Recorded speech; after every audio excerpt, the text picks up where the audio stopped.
So this is a true story. This friend of mine had been in a relationship, more like a situationship, for a few years, and things were not really going great. They had a lot of arguments, there was a lot of tension, and it was very clear that things were not working well and there was something off. And every time they had thought about leaving each other or breaking up, they would go back to remembering those sweet memories that they had had, all the good times that they had had, all the good laugh that they had had, and they would stop right there. But you know what was keeping them together? You might think it was love, but no. That was a classic example of the sunk cost fallacy. Welcome to Mind Reset, here with me, Ryan Vand. In today's video, we will explore the sunk cost fallacy, the reasons why we fall for this fallacy, the terrible effects of falling for this fallacy, and most importantly, how to break free and how to make sure that you don't fall for this fallacy next time. Before we do that, if you are new to the channel, please consider subscribing and make sure that you like the video. Thank you so much for your support. So what is sunk cost fallacy? It is the idea that we keep investing in something only and only because we have already poured a lot of time, money, and energy into it. And we fall for this trap, thinking if we pour more money, time, and energy into it, it will somehow fix it. But in reality, we are just wasting more. The very important question to ask here is, why do we fall for this fallacy? And what are some reasons we actually fall into this trap? There are so many reasons, but now I'm going to name a few of these, and I'll just provide more examples so we can connect with them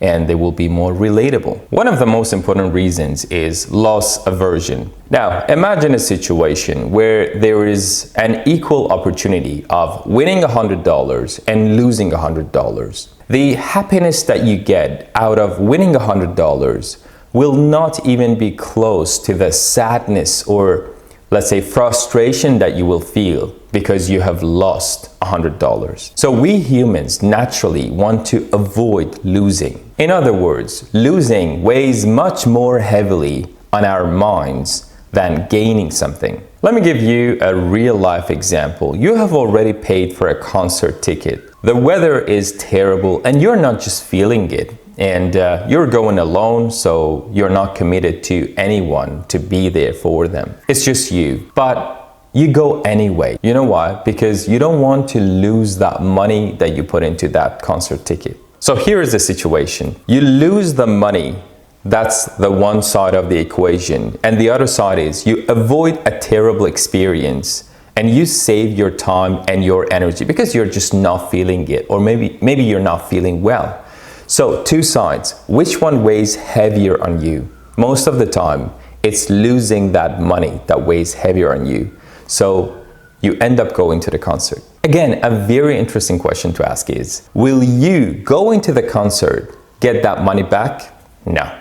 All you have done is losing your time and losing the opportunity to stay home and rest. There is another reason, and that is called commitment bias. And that is, the more you put into something, be it money, time, or effort, the harder it is to just walk away. You feel as if you are committed to something by having already spent a lot of time, money, and effort on that one. But that's not all. There is yet a very important reason why we fall into this trap, and that is the fear of regret. I'm sure this is a human thing because I personally have experienced it many, many times in my life. And that is, when you want to make a choice, you are innately, it could be me, but it could be you as well, but you are innately worried that the choice that you make will bring you some regrets, because in any choice, there are at least two options. You are picking one and you are not picking the other one.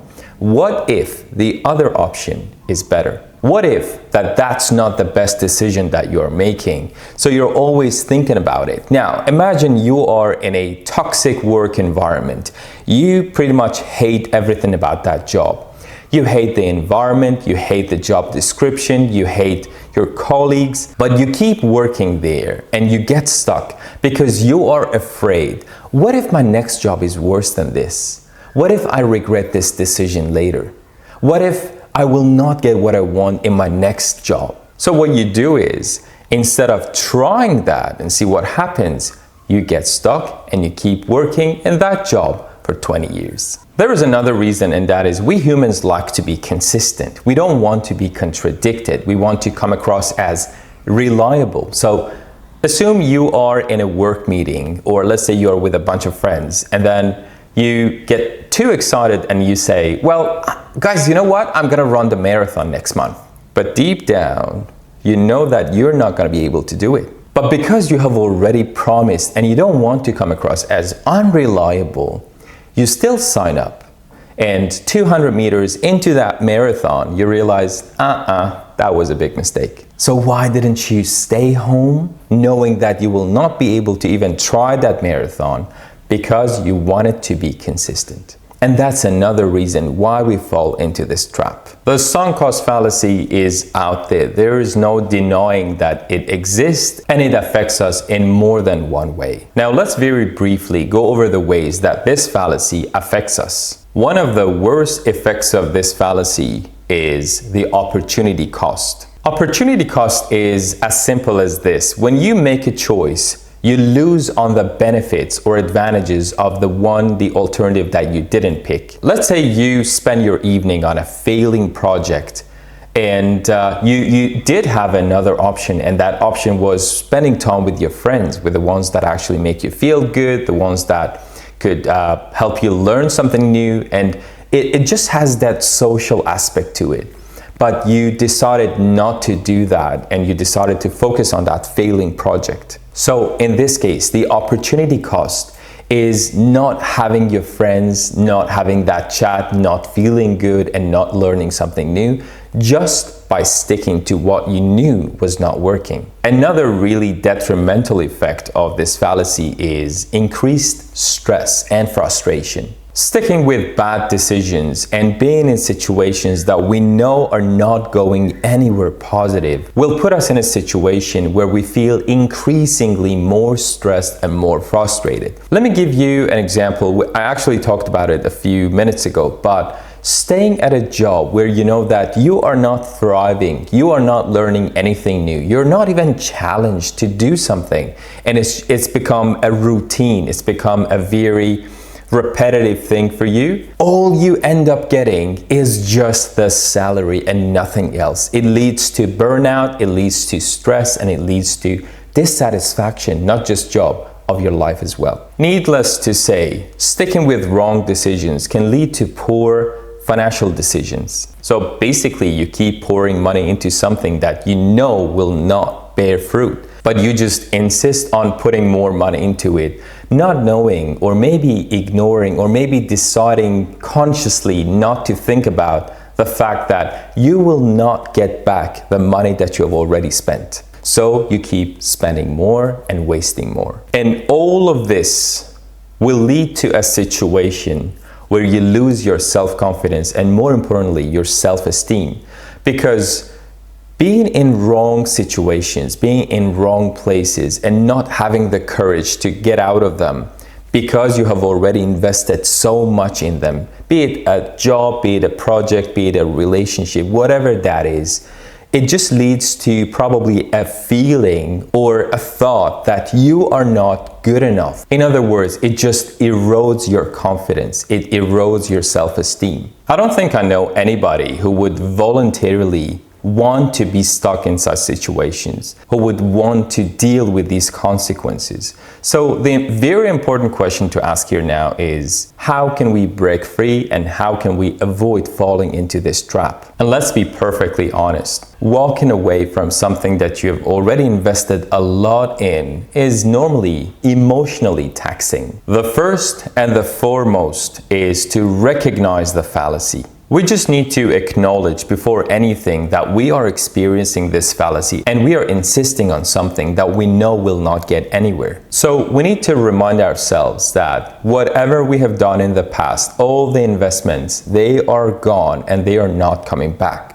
So we need to focus on what's lying ahead of us, and what matters is the best outcome moving forward. One very practical solution is separating emotion from logic. So it's very, very important to put emotions aside, although it's very difficult, and focus on the facts and see like what you have done and what it has gotten you so far and how much you have gained from this. Does it really justify the investments? If not, probably it's time to move on. We don't want to stay committed to something just out of pride or guilt. Another thing that does magic, and I have used it in my life more than 100 times, is consulting an objective third party. You know what? We have our own and unique way of looking at the world and how things are. And sometimes we are blinded by our own thinking and our own approach to life and work and everything, relationships. So we need someone else to comment on what that thing is, what that investment actually looks like. Because most of the time, they can see things more clearly from outside, something that we cannot see. One more thing that can help us is reframing our perspective. Most of the time, we just look at things, let's say all those investments, and we think that if we stop them right now, it will be a failure. But it will not be a failure, it's just the way we look at it. It will be a lesson. So that's how we need to look at it. Any venture, any project, any relationship, anything that we have had in the past, that could serve as a lesson, not as a failure. It's just depending how you look at it. But again, let's be honest, most of the time we are not brave enough, we are not courageous enough to make that change. So we need to start very, very small. Maybe you can start by canceling the subscription to that streaming network that you have, and you know that it's not serving you anymore. Once you make that decision, once you cancel that subscription, you will probably be in a better position to stop some of those failing investments. And the last words to wrap up this video: you don't need anybody's permission to let go. So if you feel that letting go is something that serves you best moving forward, probably that's the best decision.